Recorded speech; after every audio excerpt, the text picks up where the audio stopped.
নিখোঁজ আনন্দী, জেলবন্দি আদির brain wash করল তিতির। এবার চোর বদনাম জুটল আনন্দীর। জি বাংলার অন্যতম জনপ্রিয় মেগা সিরিয়াল আনন্দী টেলিভিশন পর্দায় সম্প্রচারিত অন্যতম হিট ধারাবাহিক হল এটি। প্রথম থেকেই কামাল দেখাচ্ছে ধারাবাহিকটি। দীর্ঘদিন পর কামব্যাক করেছে অন্বেষায়িত্তিকের জুটি। ধারাবাহিকের প্রত্যেক পর্বে থাকছে চমক। এরই মধ্যে দেখা যাচ্ছে আনন্দী নিখোঁজ, তিতির ব্রেন ওয়াশ করছে আদির। আনন্দী আজকের পর্ব 16 নভেম্বর এপিসোড। জি বাংলার পর্দায় আসছে নতুন মেগা সিরিয়াল, আর তার মধ্যেই অন্যতম একটি মেগা হল আনন্দী। ধারাবাহিকের শুরু থেকেই দেখা যাচ্ছে আদি ও আনন্দীর সম্পর্কের সমীকরণ কিছুটা ভিন্ন। বিজনেস স্কিমের প্রচার করা আনন্দীর বাবার অপারেশন সফল হতে দেয়নি নন্দিনীর ষড়যন্ত্র। আনন্দীর বাবার মৃত্যুর পর তাই আনন্দীর দায়িত্ব নেয় আদি। আনন্দীর স্মৃতি রাঙিয়ে তাকে বিয়ে করে লাহিড়ী বাড়িতে নিয়ে আসে আদি।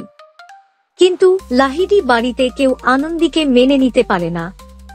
এরই মাঝে দেখা যায় রকেটের ষড়যন্ত্রে বৌভাতের দিন সকাল থেকেই লাহিড়ী বাড়ির বিশ্বাসঘাতক হয়ে উঠেছে আনন্দী। কিন্তু হাল ছাড়বার পাত্র নয় সে। আনন্দী কথা দেয় সে নিজেকে নির্দোষ প্রমাণ করবেই। এরপর থেকে একের পর এক সন্দেহের তীর সহ্য করতে হয়েছে আনন্দীকে। আদির চোখে সন্দেহ দেখে বারংবার ভেঙে পড়েছে আনন্দী। সিরিয়ালে নতুন পর্বে দেখা যায় হঠাৎ করেই নিখোঁজ হয়েছে আনন্দী, আর দোষের ভাগীদার হিসেবে গ্রেপ্তার হয়েছে আদি। জেলবন্দি আদিকে ব্রেনওয়াশ করে যায় তিতির।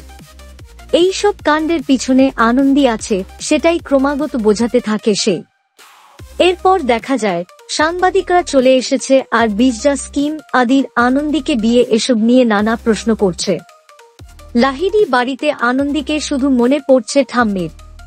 এই বিপদের দিনে আনন্দী থাকলে সে কিছু না কিছু উপায় করে ঠিক বিপদ কাটাত, এমনটাই বলতে থাকে ঠাম্মি। তবে বাকিরা আনন্দীর বিরুদ্ধে বিষ উগড়াতে থাকে। এর মাঝে দেখা যায় আদির কান ভাঙাচ্ছে তিতির। আনন্দী সাতঙ্গী হার চুরি করে পালিয়েছে, এমন গুরুতর অভিযোগ তোলে সে।